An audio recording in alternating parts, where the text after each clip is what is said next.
There used to be a hamlet beyond South Tidegate in western La Noscia.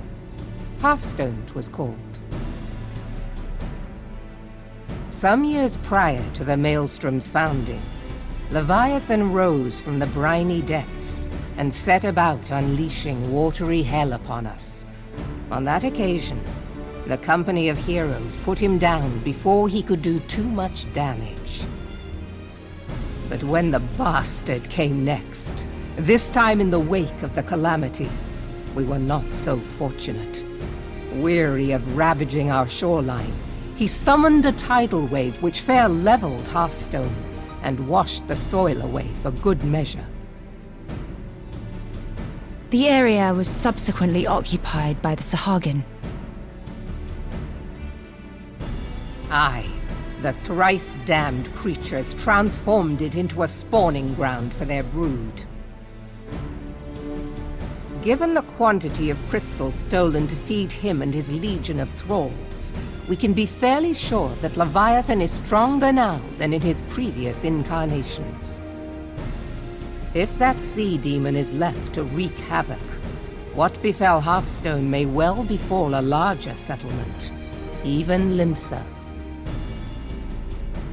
That cannot happen. The Primal must be stopped. That was ever our objective, Admiral. But how are we to achieve it? The sea is Leviathan's uncontested domain. The ships of the 3rd Squadron could not close to within 100 yards of the Primal, nor could their cannons pierce his defenses.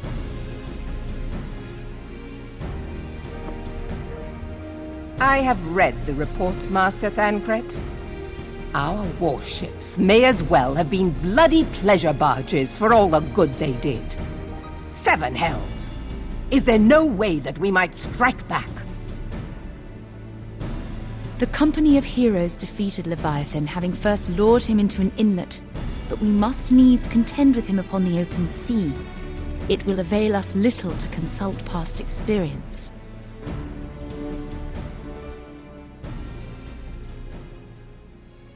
Admiral, if I may. Speak freely, Marshal. By all accounts, Leviathan's most formidable weapon is the very sea itself. Waves and whirlpools, tides and currents, all these things are his to command. The key to victory, I believe, lies in disarming our foe. This, in effect, is what the Company of Heroes achieved with their ruse. We cannot lure Leviathan from the sea a second time. But what if we could weaken his hold upon the element of water? I have heard of devices capable of such wonders. They draw upon the power of corrupted crystals, I am told. If mounted upon a ship, such a device might be used to prevent Leviathan from bringing the full force of the sea to bear against us. rendering him no more dangerous than any other sea serpent. Of course! Sid built a similar device to grant the Enterprise safe passage through Garuda's Tempest, did he not? Begging your pardon, my lady, but to give credit where it's due, this is something I heard from an old arcanist friend of mine. It makes little difference who thought of it first, so long as it works. Beg the specifications of this device from your friend, and I shall pass them on to our people at Naldic and Vermelis. But before we proceed any further, I would voice one concern. Piercing Garuda's defenses is one thing. Suppressing Leviathan's attacks, quite another. In matters of science, I am as a babbling babe, but I cannot well imagine that such a feat would be possible without a veritable mountain of corrupted crystals. The question being, do we have a ship big enough to bear such a burden? Mayhap not, Admiral, but two might. Recall you the tale of Mistbeard's greatest haul? It is said that he lashed two ships together, side by side, the better to bear his plunder. By your leave, we might attempt to repeat the trick. The gods know it would be quicker than building a new vessel. Mistbeard did this. Truly, Marshal, upon the subject of the Pirate King, you are as a scholar.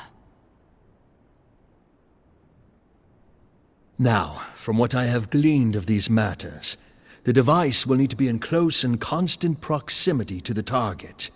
To wit, we must lash our twin vessel to Leviathan. This in itself will be no small feat. Ramming speed will be required, but given the weight of the cargo, that will only be attainable with the aid of a towing vessel.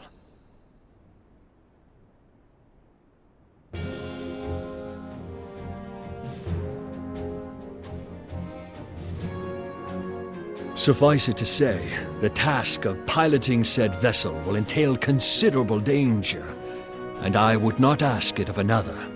I volunteer myself. 'Twill be dangerous for all involved, but we have no better recourse. Very well.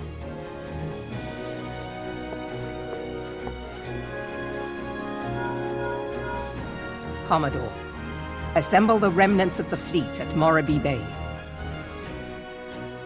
Give priority to our soundest vessels. The repairs can wait.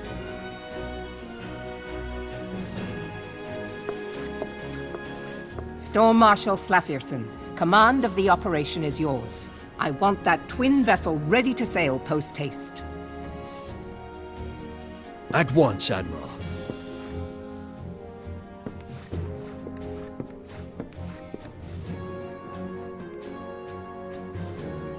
And then there is the small matter of slaying the beast. The fate of Limsa Lominsa rests upon your shoulders once again. Go well, Warrior of Light.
we Lominsans are sworn to strive, till sea swallows all. And swallow all it would have had Leviathan prevailed. That we still strive now, we owe in no small part to you. Not for the first time, you have delivered Limsa Lominsa from the wrath of a primal. Never has our nation known a stouter ally. On behalf of my people, I give you my humblest thanks.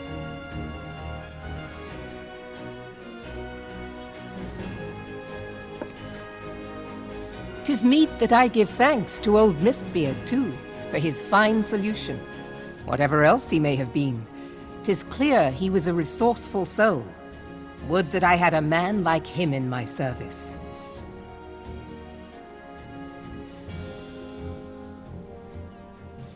Before I set foot in these lands, I had no inkling that the people of Eorzea contended with such mighty foes.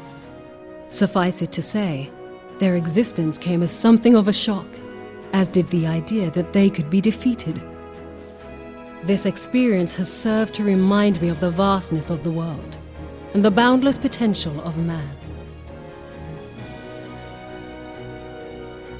Though I am but a refugee in this realm, I would fain be of use to you in your fight.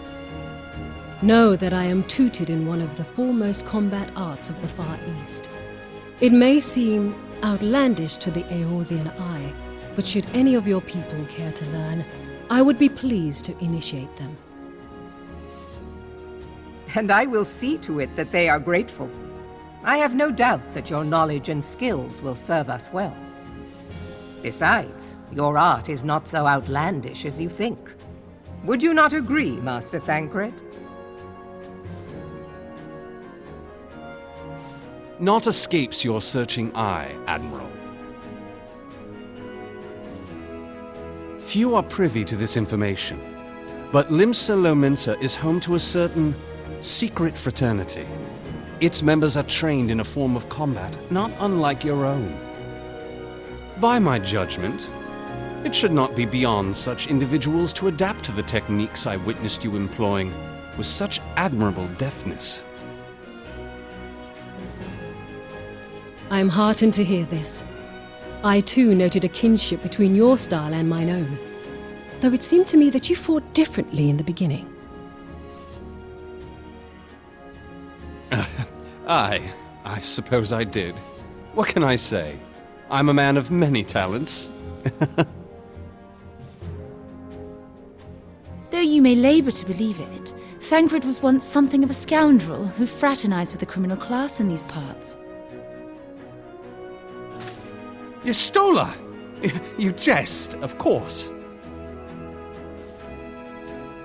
But for a chance encounter with Alphino's grandsire, he might never have left Limsa Lominsa, or received an education in Sharlayan, or taken up his post in Uldar, which is where he trained in the blade, lest you wonder.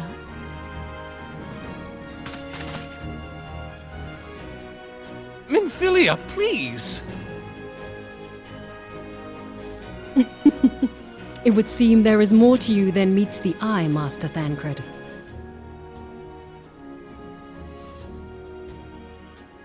Lady Yugiri, I am told that you and yours came to Eorzea seeking permanent resettlement, and that many domins have since been engaged as frontier hands at Revenant's Toll. Moderna is many things, but a place of refuge it is not. Know that I would like nothing better than to furnish your people with a new home here on Lominsan soil. Alas, racked by instability as we are, our nation is in no fit state to take you in. Yet I'll not have it said that we turned a blind eye to your suffering. Until such time as we can do more, I pledge to send provisions. We are in your debt, Admiral. I realize that it scarce qualifies as repayment, but if it please you, I shall set about sharing my martial knowledge with your people at once.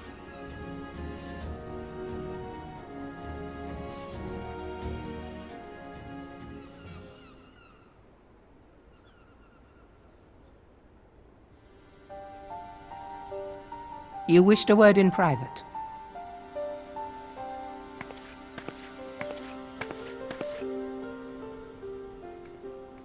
The better not to spoil the festive mood. History repeats itself, Admiral.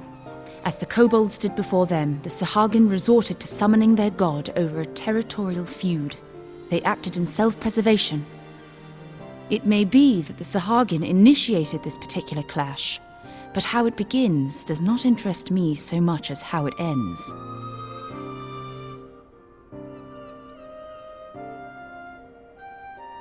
I have not forgotten our conversation, Y'ashtola. I am aware that man bears part of the blame for the Primal's existence. Nor am I ignorant of the Sahagin's reason for acting.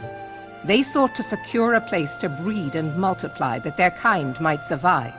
Self-preservation, as you say. But we have as much right to live and thrive as they. If our own survival is threatened, are we to lay down our arms and welcome oblivion? Nay. And so you kill, that you might live. Yet if living is a right, then that right belongs to all peoples, be they men or beastmen.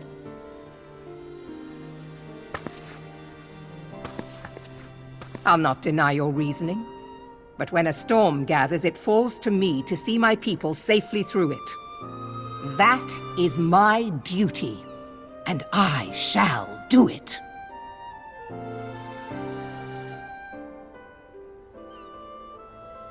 As must we all, Admiral. Stay the course, then, but know that it will lead to no good end.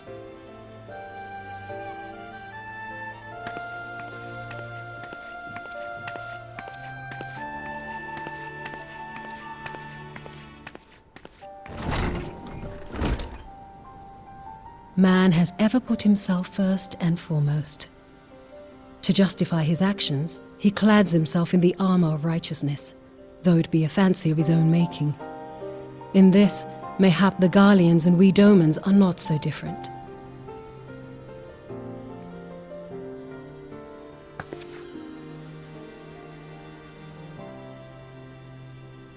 Eorzea has become as a raging sea. If we are to keep our heads above the waves, we cannot scruple to drown the man next to us.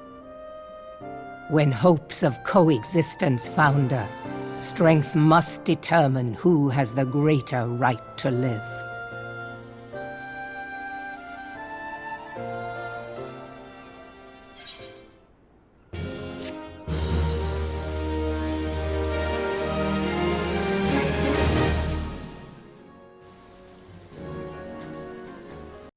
PlayStation